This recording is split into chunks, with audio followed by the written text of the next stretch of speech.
The Sleepwalkers, How Europe Went to War in 1914, by Christopher Clark. Introduction. Imagine a beautiful, sunny morning. It's June 28, 1914.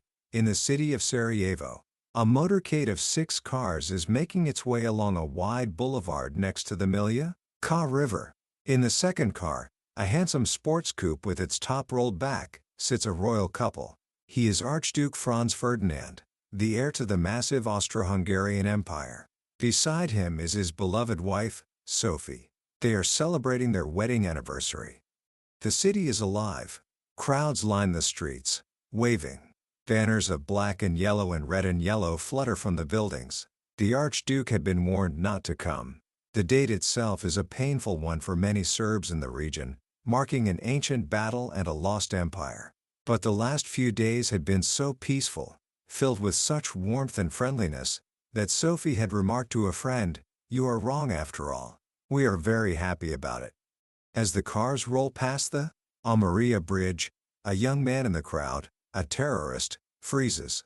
He can't bring himself to act. The cars move on. A few moments later, another young man, Nedeljko Abrinovi, steps forward.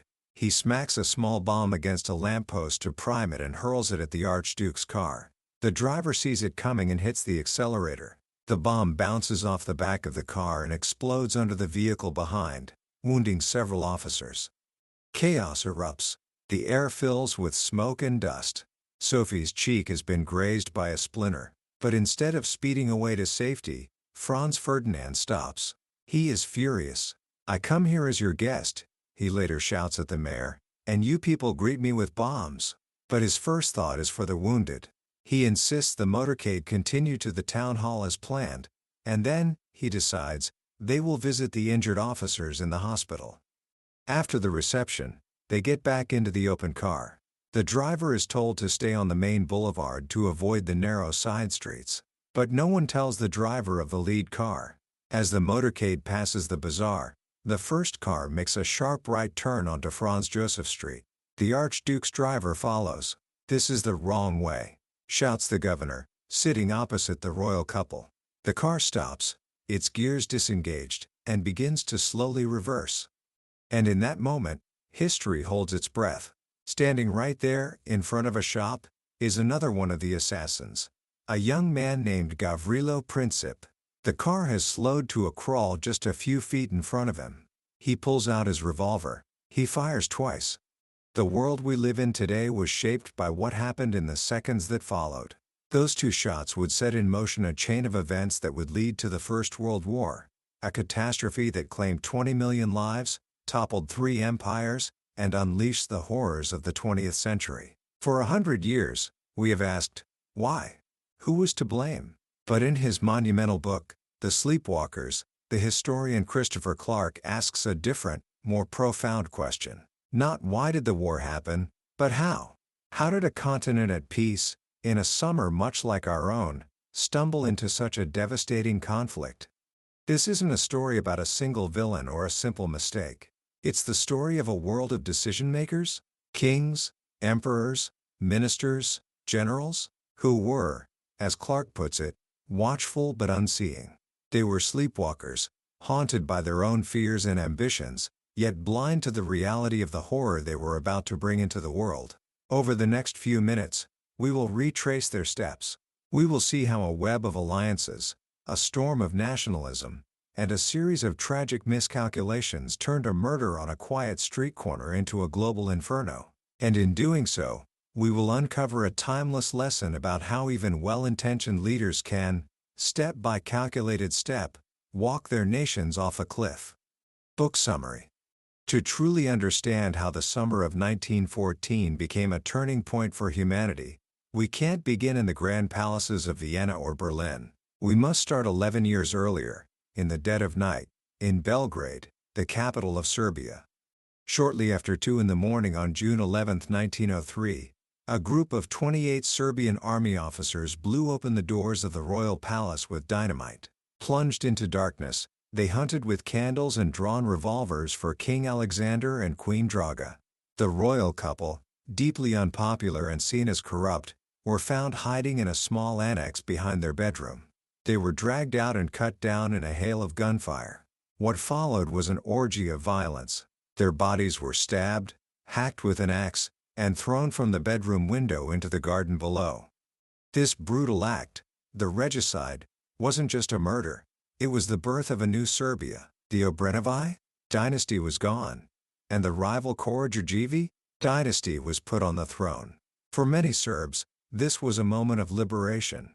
The new king, Peter Karađorđevi, was a constitutional monarch who promised a more democratic future. The press was freed, political parties could operate without fear, and a new era of national confidence began. But the regicide left a dark legacy. The network of conspirators who had carried out the murder didn't just disappear. They remained a powerful, shadowy force within the Serbian state, especially within the army. At their head was a gifted, secretive, and utterly ruthless young officer named Dragutin Dimitrijević, better known by his nickname, Apis, after the bull god of ancient Egypt. Apis and his network represented a new kind of force in Serbian politics, an ultra-nationalist military faction that saw itself as the true guardian of the Serbian national destiny. They believed in the dream of a greater Serbia, a state that would unite all Serbs, many of whom lived under the rule of the neighboring Ottoman and Austro-Hungarian empires. This dream was not just a political program, it was woven into the very soul of Serbian culture. It was kept alive through epic songs and poems that told of a glorious medieval Serbian empire lost after a heroic defeat to the Turks on the Field of Blackbirds at Kosovo, on June 28, 1389. The song spoke of heroes, traitors, and the sacred duty of revenge. Assassination and martyrdom were central themes. This powerful myth gave Serbian nationalism its explosive force, but it also created a profound tension. The vision of a greater Serbia could only be realized through a violent struggle against the two great empires on its borders. The conspirators around Apis saw themselves as the instruments of this struggle. They operated in the shadows, creating secret organizations to run guerrilla operations and spread propaganda in territories like Macedonia, which was then under Ottoman rule. One of the most important of these secret societies was formed in 1911. Its name was Union or Death, but it was better known by its terrifying moniker, the Black Hand. Its symbol was a skull and crossbones, a knife, a bomb, and a vial of poison. And its undisputed leader was Apis. The civilian government, led by the shrewd and cautious Prime Minister Nikola Pa found itself in a difficult position. Pa was a veteran politician, a master of survival who had spent years in exile and even faced a death sentence. He understood the power of the nationalist networks and knew he couldn't crush them without risking a civil war. But he also knew that their reckless activities could drag Serbia into a disastrous conflict with its powerful neighbors. He tried to walk a tightrope, sometimes placating the military conspirators, sometimes trying to sideline them. But he could never truly control them. The Serbian state had become a strange hybrid, a modern parliamentary democracy on the surface, but with a deep, shadowy undercurrent of radical nationalism driven by secret military societies. This created a dangerous ambiguity. Was Serbia a responsible state actor, or was it a launchpad for revolutionary violence?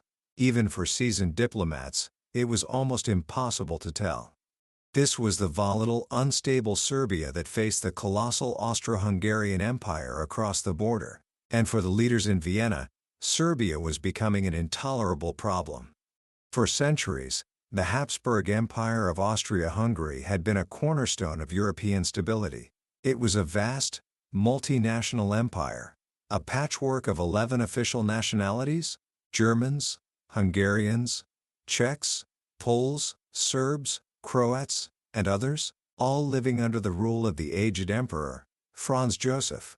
To its enemies, especially Serb nationalists, the empire was a prison of nations, a decaying relic doomed to collapse. And it's true, the political life of the empire was often paralyzed by bitter squabbles between its different ethnic groups. But this picture is misleading. In the years before 1914, the empire was experiencing strong economic growth. It was a state governed by the rule of law, with a professional bureaucracy that, for all its faults, provided public education, welfare, and sanitation. Most of its citizens, for most of the time, were loyal subjects. The empire wasn't collapsing. It was a functioning, modernizing state grappling with the immense challenge of multinational governance. Its biggest problem lay on its southern border. After 1903, the new regime in Belgrade became openly hostile to the dual monarchy. The freewheeling Serbian press was filled with nationalist attacks on Vienna. More worrying still was the rise of irredenist activity. Belgrade began to actively support networks of Serb nationalists inside the empire's borders, particularly in the province of Bosnia-Herzegovina, which Austria-Hungary had occupied since 1878 and which had a large Serb population. For the leaders in Vienna, this was an existential threat. The Greater Serbia project, they knew, aimed at nothing less than the dismemberment of their empire. From their perspective, Serbia was a rogue state, a hotbed of criminal agitation that was systematically poisoning its own South Slav population against the monarchy. The tension reached a boiling point in 1908, in a move designed to signal the permanence of its rule and put an end to Serbian agitation. Vienna formally annexed Bosnia-Herzegovina. The reaction in Serbia was explosive. Mass rallies were held in Belgrade, where speakers clamored for war. A new mass organization, the Serbian National Defense, or Narodna Obrana, sprang up to organize guerrilla bands and espionage networks inside Bosnia. It looked for a moment as if Serbia was about to launch a suicidal war against its giant neighbor. The crisis was eventually diffused, but it left deep scars. Russia, which saw itself as Serbia's protector, felt humiliated by its inability to prevent the annexation. From this moment on, the relationship between Vienna and St. Petersburg, which had been one of cautious cooperation in the Balkans, became one of bitter rivalry. In Serbia, the failure to stop the annexation had a radicalizing effect. It was in the aftermath of this crisis that Apis and his followers founded the Black Hand. And inside Bosnia itself, a network of revolutionary youth groups, known as Mlada Bosna or Young Bosnia, began to embrace political terrorism. In 1910, one of their members, a young student named Bogdan Araji, attempted to assassinate the Austrian governor of Bosnia. He fired 5 shots and missed, then turned the last bullet on himself. His grave became a shrine for the underground movement, and his act became a legend. This complex and dangerous dance between Austria-Hungary and Serbia was the immediate backdrop to the war, but it was only one part of a much larger story. The fate of these two countries was becoming entangled in the shifting alliances of the great powers of Europe. A delicate balance that had kept the peace for decades was beginning to unravel. If you were to look at a map of European alliances in 1887, you would see a complex web of crisscrossing agreements. It was a multipolar world, a system of precarious equilibrium. At its center was Germany, led by its brilliant and cautious chancellor, Otto von Bismarck. Bismarck's goal was to keep France, still bitter after its defeat in the Franco-Prussian War of 1870, isolated. He did this by maintaining alliances with both Austria-Hungary and Russia, ensuring that they didn't fall into the arms of the French. Britain remained aloof, in a state of splendid isolation, focused on its vast overseas empire. Now, fast forward 20 years to 1907. The picture has changed completely. The continent is divided into two rigid, opposing blocs. On one side is the Triple Alliance: Germany, Austria-Hungary, and a somewhat unreliable Italy. On the other side is the Triple Entente: France, Russia, and Great Britain. How did this dramatic polarization happen? The first crucial step was the formation of the Franco-Russian alliance in 1894.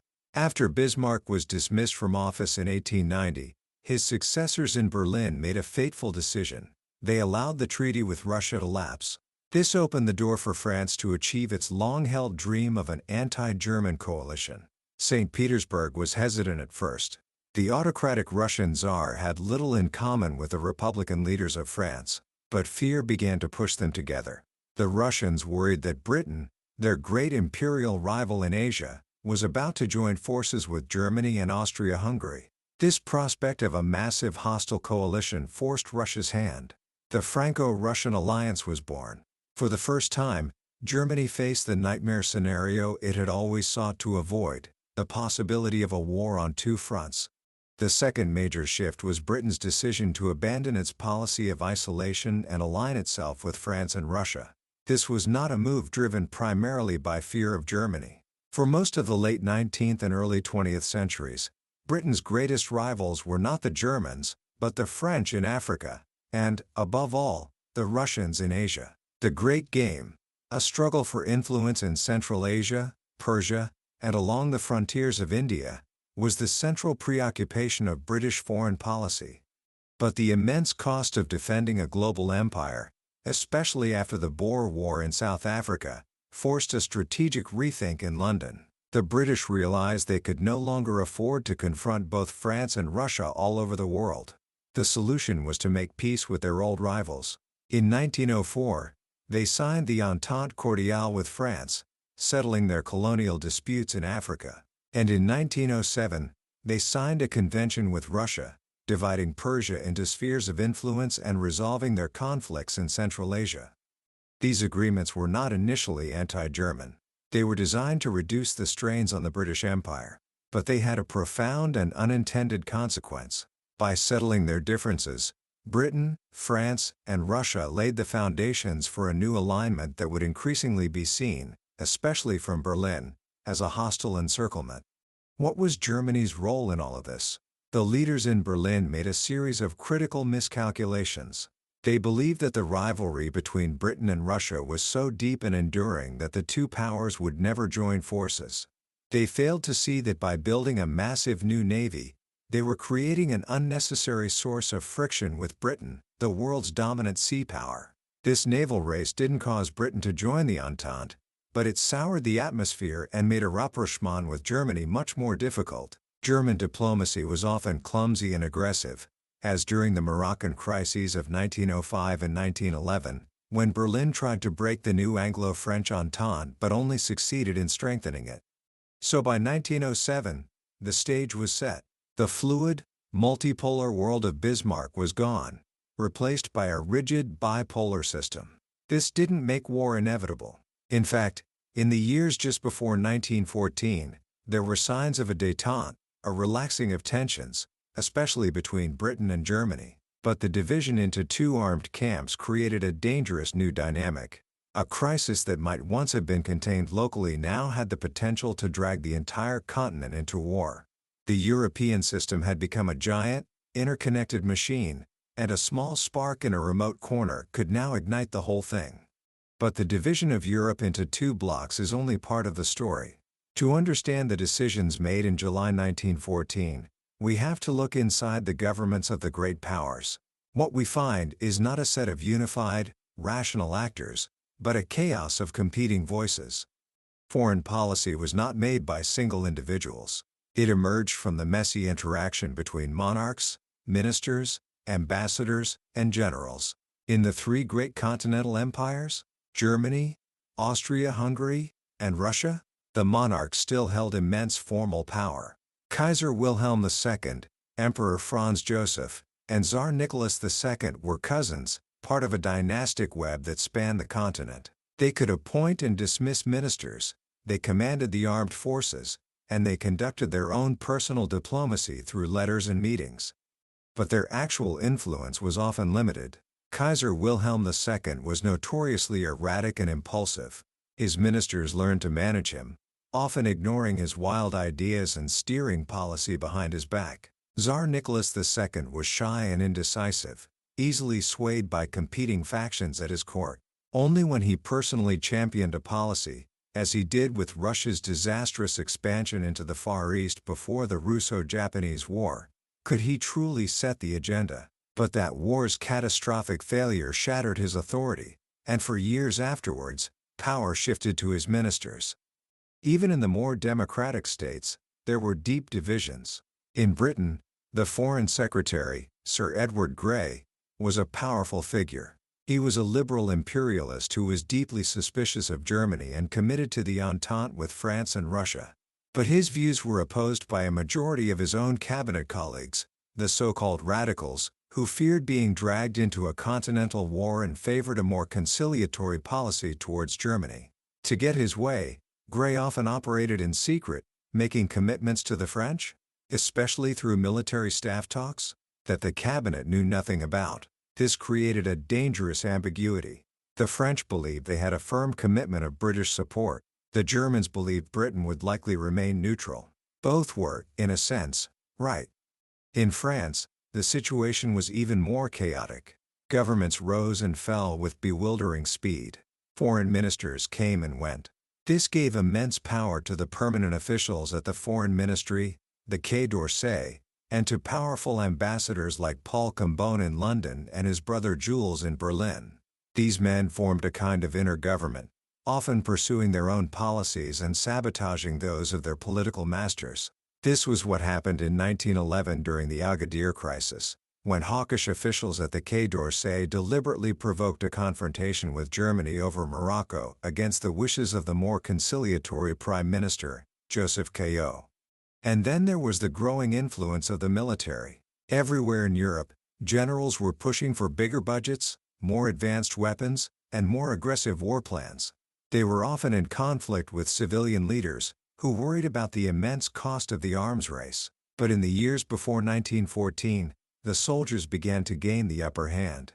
In Russia, the powerful and corrupt war minister, Vladimir Sukhamlinov, built a war party within the government, systematically undermining the cautious Prime Minister, Vladimir Kokovasov. In Germany, the chief of the General Staff, Helmut von Moltke, became obsessed with the idea of a preventative war against Russia.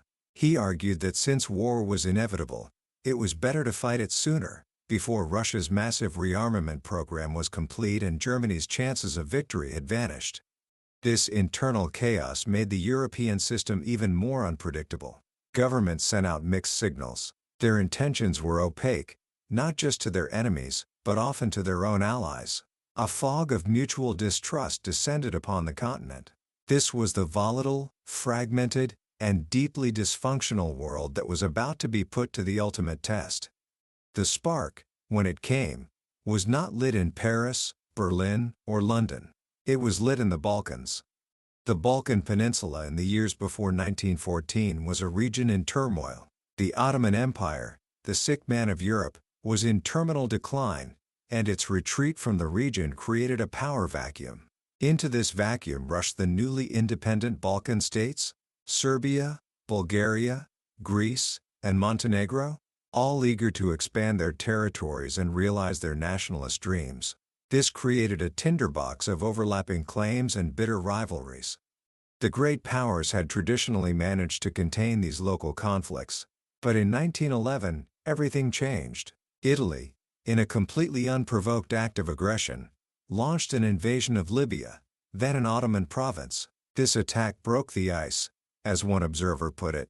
It sent a signal to the Balkan states that the old order was crumbling and that the time for opportunism had arrived. With secret encouragement from Russia, Serbia and Bulgaria put aside their rivalry over Macedonia and formed an alliance. In October 1912, together with Greece and Montenegro, they launched a coordinated assault on the remaining Ottoman territories in Europe. This was the First Balkan War.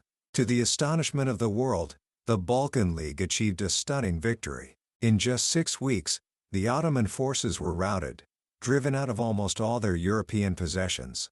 But the victors immediately began to quarrel over the spoils. Serbia, which had been promised an outlet to the Adriatic Sea, was blocked by Austria-Hungary, which insisted on the creation of an independent Albania. Frustrated in the West, the Serbs turned their attention back to Macedonia, demanding a larger share than had been agreed upon in their treaty with Bulgaria. The Bulgarians refused. In June 1913, the Second Balkan War broke out, this time pitting Bulgaria against its former allies, Serbia and Greece, who were now joined by Romania and even the Ottoman Empire. Bulgaria was quickly and brutally defeated, losing most of the territory it had gained in the First War. These two wars, fought with incredible ferocity and marked by horrific atrocities, transformed the geopolitical landscape. The most obvious winner was Serbia. Its territory doubled, its population grew by more than 1.5 million, and its army, battle-hardened and confident, was now a major regional power. For Austria-Hungary, this was a nightmare. A large, aggressive, and hostile Serbia, backed by Russia, now sat on its southern border. The old balance of power in the Balkans, which had always favored Vienna, was shattered. But the most dangerous consequence of the Balkan Wars was how they drew the great power alliances deeper into the region's conflicts. This was especially true of the Franco-Russian alliance. For France, the alliance with Russia was the cornerstone of its security against Germany. But the French military had long worried about the speed and direction of a Russian attack in the event of war. Would the Russians mobilize quickly enough? And would they concentrate their forces against Germany, the principal adversary? Or would they get bogged down fighting Austria-Hungary in the Balkans? The Balkan Wars seemed to offer a solution to this problem. The French premier, Raymond Poincaré, a staunch nationalist and a man deeply suspicious of Germany, came to believe that a war that started the Balkans was actually the most favorable scenario for the Entente. An Austro-Serbian conflict would tie down a large part of the Austrian army, allowing the Russians to throw the bulk of their forces against Germany. This would force the Germans to divide their armies, taking pressure off France in the west. Starting in 1912, Poincaré began to systematically balkanize the Franco-Russian alliance. In a series of conversations with the Russian ambassador in Paris, Alexander Izvolsky, he made a crucial commitment. If a crisis in the Balkans led to a conflict between Austria and Russia, and if that conflict drew in Germany, France would not hesitate to fulfill its alliance obligations. In other words, France would go to war for a cause that began in Serbia. This was a radical departure from previous French policy, which had always sought to avoid being dragged into Russia's Balkan quarrels. To reinforce this commitment, Poincaré pushed the Russians to accelerate their military preparations, using the leverage of massive French loans to fund the construction of strategic railways that would speed Russian troops to the German frontier. The Russians, for their part, were also hardening their position. Humiliated in 1908 and alarmed by the rise of German influence in Constantinople, they came to see Serbia as their key salient in the Balkans. After the Balkan Wars, their old client, Bulgaria, drifted into the orbit of the Central Powers. This left Serbia as Russia's only reliable partner in the region. The Russian minister in Belgrade, the fiery pan-Slavist Nikolai Hartwig, became one of the most powerful figures in Serbian politics, constantly encouraging the government to take a firm stand against Austria. In the spring of 1914, Foreign Minister Sergei Sazonev told the Serbs that their promised land lay in the territory of Austria-Hungary and that they must prepare for an inescapable future struggle. By the summer of 1914, a geopolitical tripwire had been set. The security of Europe's two great alliance blocs had become tied to the fate of a volatile and violent region. The French and the Russians had constructed what became known as the Balkan Inception scenario. They didn't plan to start a war, but they had created a mechanism by which a local conflict could automatically escalate into a continental catastrophe. All that was needed was a spark. On the evening of July 23, 1914, 25 days after the assassination, the Austrian minister in Belgrade, Baron Giesel, delivered a note to the Serbian government. It wasn't just a note, it was an ultimatum. The Austrians had spent the intervening weeks in agonizing debate. The Hawks, led by the chief of the General Staff, Konrad von Hötzendorf, had been clamoring for war from the moment the news from Sarajevo arrived. War, war, war, was his simple prescription. But there were voices of caution. The Hungarian Prime Minister, István Tisza, warned that a war with Serbia was too risky, especially since it was unclear what Romania, a country with a large Hungarian minority, would do. The decisive factor was Germany. On July 5, an Austrian envoy, Count Hoyos, was sent to Berlin to ask a simple question: if Austria took action against Serbia, and if that action led to a war with Russia, could Vienna count on German support? The answer that came back from Kaiser Wilhelm II and his chancellor, Theobald von Bethmann-Hollweg, was an unequivocal yes. Germany offered Austria its full backing, a promise that became known as the blank check. Why did the Germans do it? They didn't want a European war. They believed, wrongly, that Russia was not yet ready for a major conflict and would likely back down. They felt that their ally, Austria-Hungary, was facing an existential threat and had a right to defend itself. And they feared that if they failed to support Vienna, they would lose their only reliable ally and be left completely isolated. It was, they believed, a calculated risk. Emboldened by German support, the Austrians drafted an ultimatum designed to be impossible for Serbia to accept. It contained 10 demands, including the suppression of all anti-Austrian propaganda, the dissolution of nationalist organizations like the Narodna Obrana, and the arrest of specific officials implicated in the plot. But the most explosive demands were points 5 and 6, which required Serbia to accept the participation of Austro-Hungarian officials in the investigation on Serbian soil. This was a direct challenge to Serbian sovereignty. The Serbs were given just 48 hours to reply. The government in Belgrade was thrown into a panic. At first, it seemed they had no choice but to accept. Serbia was exhausted after 2 Balkan wars and in no condition to fight another. But then messages of support began to arrive from St. Petersburg. The Russian foreign minister, Sazonov, told the Serbs that they could count on Russian support and that no state could accept such demands without committing suicide. This was the crucial turning point. Reassured by Russia, the Serbian government drafted a reply that was a masterpiece of diplomatic evasion. They accepted most of the points, but with so many reservations and conditions that it amounted to a rejection of the most crucial demands. At 5:58 p.m. on July 25, just 2 minutes before the deadline, Prime Minister I personally handed the reply to the Austrian minister. Baron Giesel glanced at it, saw that it was not an unconditional acceptance, and within half an hour, he and his entire staff were on a train out of Belgrade. Diplomatic relations were broken. The machine was now in motion. On July 28, Austria-Hungary declared war on Serbia. On the morning of the 29th, Austrian gunboats shelled Belgrade. In St. Petersburg, the news was greeted with a mixture of outrage and resolve. Sazonov had believed from the moment he saw the ultimatum that this meant la guerre européenne, the European war. On July 29, Russia ordered a partial mobilization against Austria-Hungary. But the generals warned that a partial mobilization was technically impossible and strategically dangerous. It would disrupt the plans for a general mobilization against Germany, should that become necessary. Sazonov was persuaded. On the afternoon of July 30, after a tense audience with the Tsar, he got the order he wanted. Russia would proceed to a full general mobilization. This was the decision that made a European war virtually inevitable. The Russian general mobilization was the first of the great powers. It came at a moment when Germany had not yet even declared a state of impending war.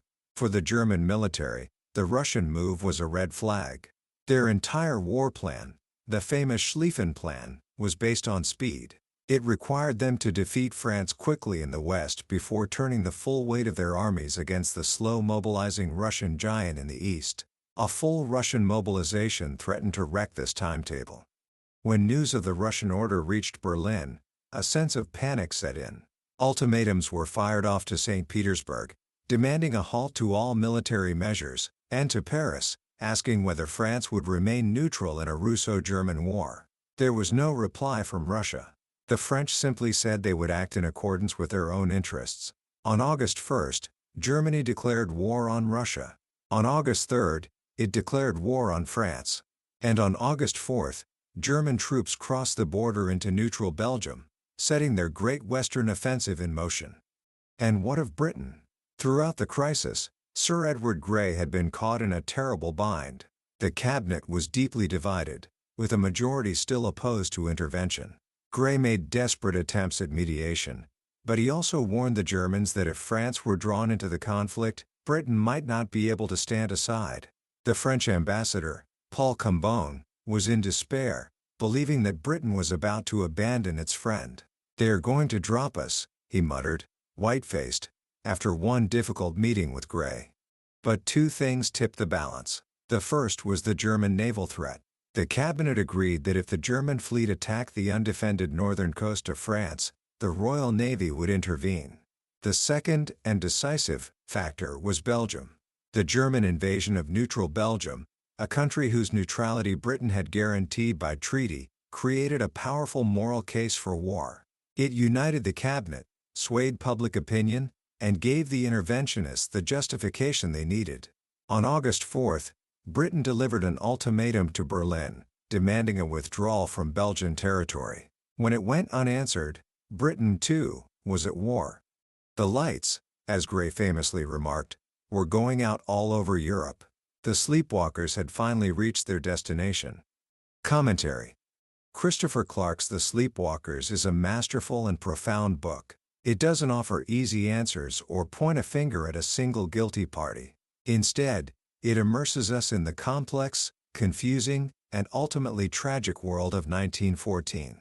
Its greatest contribution is to shift our focus from asking why the war happened to asking how. The central metaphor of the Sleepwalker is powerful. These were not evil men, for the most part, bent on destruction. They were, in Clark's portrayal, intelligent, professional, and often cautious leaders, doing what they believed was best for their countries.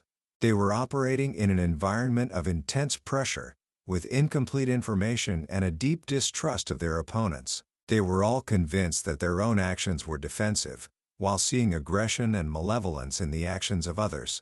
This is what theorists call the security dilemma, where the steps one state takes to increase its security are seen as threatening by another, which then takes its own countermeasures, leading to an escalating spiral of hostility. The book reminds us that history is not a simple morality play. There were no clear heroes or villains in 1914. The Austrians had a legitimate grievance against Serbia. The Serbs were pursuing a nationalist dream that, from their perspective, was just and righteous. The Russians felt a deep-seated obligation to their Slavic little brothers and a profound anxiety about their own security. The Germans were haunted by the fear of encirclement and a war on two fronts. The French were bound by an alliance they believed was essential to their survival. And the British were torn between their desire to stay out of a continental quarrel and their fear of a German-dominated Europe. Each of these perspectives was rational, given the information and assumptions of the time. The tragedy is that these rational, localized perspectives, when combined, created a system that was profoundly irrational and self-destructive. Each state, in pursuing its own security, contributed to the insecurity of all the others. They were all sleepwalking, aware of the risks but not of the reality of the catastrophe they were collectively creating. What are the lessons for us today? The world of 1914 can feel very distant, a world of emperors, archdukes, and arcane diplomatic protocols. But the dynamics Clark describes are timeless. We still live in a world of competing nation-states, of shifting alliances, of mutual suspicion. We still see leaders who filter complex realities through simple, self-serving narratives. We still see how a crisis in one part of the world can, through a chain of interconnected commitments, escalate into a much larger conflict. Perhaps the most important takeaway from the Sleepwalkers is a call for empathy and for a deeper understanding of complexity. It's easy to judge the past from the comfort of the present. It's much harder to understand why intelligent and experienced people made the choices they did. Clark's book challenges us to do just that. It asks us to put ourselves in the shoes of those men of 1914, to see the world as they saw it, and to understand that they were not monsters, but human beings trapped in a situation that was, in the end, beyond their control. If there is one simple action you can take away from this summary, it is this: the next time you hear a simple story about a complex international crisis, a story with a clear hero and a clear villain, be skeptical. Remember the Sleepwalkers of 1914. Remember that the path to catastrophe is often paved with good intentions and that the most dangerous people are not always those who seek war, but those who are blind to the consequences of their own actions. That was a deep dive into The Sleepwalkers by Christopher Clark. We've explored the main currents of this incredible book, but I hope you understand that what we've covered is just the beginning. The real power of this book lies in the details, in the rich and textured way Clark brings this lost world to life. This summary is meant to be a map, to give you the lay of the land and help you decide if this journey is for you. If any part of this story has sparked your curiosity or made you think differently about how history happens, I truly encourage you to pick up a copy. Reading it isn't just an act of learning. It's an experience that will stay with you, a powerful reminder of the fragility of peace and the human cost of misunderstanding. A link to the book is in the description below. Also, if you found this journey through history valuable, please consider liking this video and subscribing to the Billionaire's Bookshelf. It helps our community grow and ensures you won't miss our next exploration into another book that has the power to change the way you see the world. Let's keep learning and growing together.